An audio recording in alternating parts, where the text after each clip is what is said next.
मंडळी, जुन्नर तालुका हा कृषीप्रधान तालुका आहे. 80% लोकांचं जे उदरनिर्वाह आहे हा शेतीवरती आहे. शेतीला नसलेला बाजारभाव, विजेचा लपंडाव, अवकाळी पाऊस अशा असंख्य प्रश्नांना शेतकऱ्यांना तोंड द्यावं लागत आहे. आणि त्याच अडचणींमध्ये एक अडचण म्हणजे येडगाव परिसरात धरणावर असणाऱ्या ज्या शेतकऱ्यांच्या काही मोटारी आहेत, त्या मोटारींच्या केबल चोरीला जाणं हा एक महत्त्वाचा आणि गंभीर समस्या जुन्नर तालुक्यातील येडगाव परिसरातील, नारायणगाव परिसरातील शेतकऱ्यांपुढे आहे. गेले अनेक महिन्यांपासून या शेतकऱ्यांच्या ज्या मोटारीच्या केबल आहेत, या केबल चोरीला जात आहेत. काही ठिकाणी तर मोटार सुद्धा चोरीला गेल्याच्या तक्रारी नारायणगाव पोलीस स्टेशनमध्ये नोंदवण्यात आलेल्या आहेत. या शेतकऱ्यांचा आक्रोश जो आहे हा खूप मोठा होता या संदर्भातला. या सर्व शेतकऱ्यांनी एकत्र येत त्यांची ही समस्या जुन्नर तालुक्याचे माजी आमदार अतुल बेनके, खासदार डॉक्टर अमोल कोल्हे यांच्या कानावर देखील घातली. त्यानंतर पोलीस प्रशासन अलर्ट मोडवर आलं आणि अलर्ट मोडवर येऊन या ठिकाणी तुम्ही पाहू शकताय की हा धरणाचा परिसर आहे. या परिसरामध्ये साधारण या शेतकऱ्यांच्या असलेल्या 100 ते 125 मोटर या परिसरात, खंडोबा माळ या परिसरात आहेत.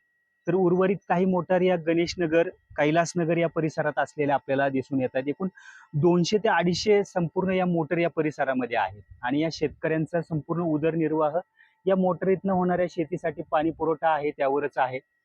आणि त्यानंतरनं नारायणगाव पोलीस स्टेशनच्या वतीनं या ठिकाणी ठोस उपाययोजना राबवण्यात आलेली आहे. आणि या ठिकाणी आपण पाहू शकताय की या परिसरामध्ये चोरट्यांनी चोरी करू नये म्हणून या खांबावरती या ठिकाणी आपण पाहू शकताय की CCTV सुद्धा बसवण्यात आलेला आहे. त्याचप्रमाणे रात्रीच्या वेळेस चोरी होते ते क्लिअर दिसावं म्हणून या ठिकाणी काही हॅलोजन सुद्धा पोलीस स्टेशनच्या वतीनं बसवण्यात आलेले आहेत. आणि त्यामुळं तुर्तास तरी या संपूर्ण चोरीची जी काही घटना आहेत याला तात्पुरता विराम लागलेला आहे. आणि त्यामुळे सध्या तरी या संपूर्ण शेतकऱ्यांकडनं समाधान व्यक्त करण्यात येत आहे.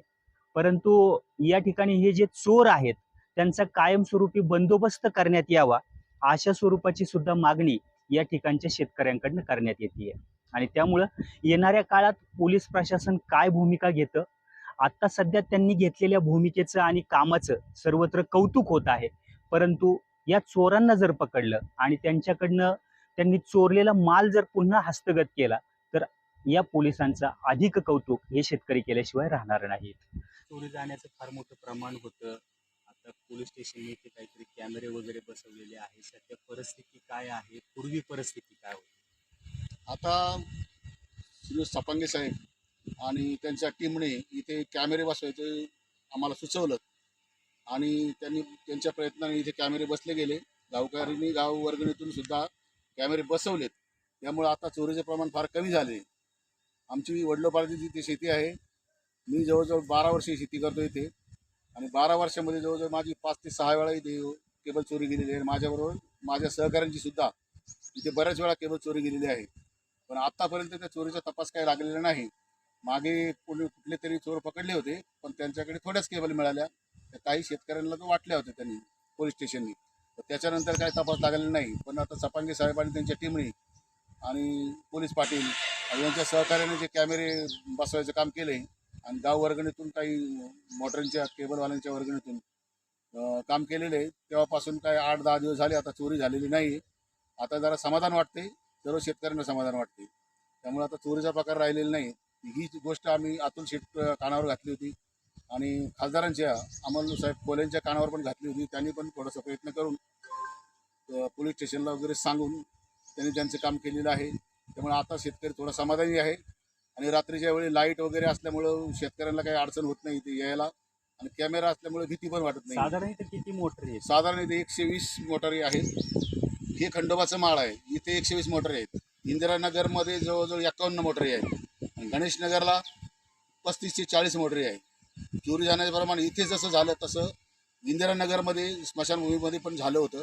तिथे पण जवळजवळ 35 ते 40 जणांच्या केबल गेलेले आहेत. 4-5 वेळा गेलेले आहेत आणि गणेशनगरला पण 2-3 वेळा केबल गेलेले आहेत. हे जे केबल चोर आहेत त्यांच्यावर काय कारवाईची काय मागणी कराल पोलीस? केबल चोरांच्या कारवाईची मागणी अशी की केबल चोरांना लवकरात लवकर पकडलं पाहिजे आणि शेतकऱ्यांना त्याचा मोबदला मिळाला पाहिजे. त्यांच्याकडून काय ना फुलाची पाकळी म्हणून काहीतरी मोबदला मिळाला पाहिजे अशी आमची शेतकऱ्यांची मागणी आहे.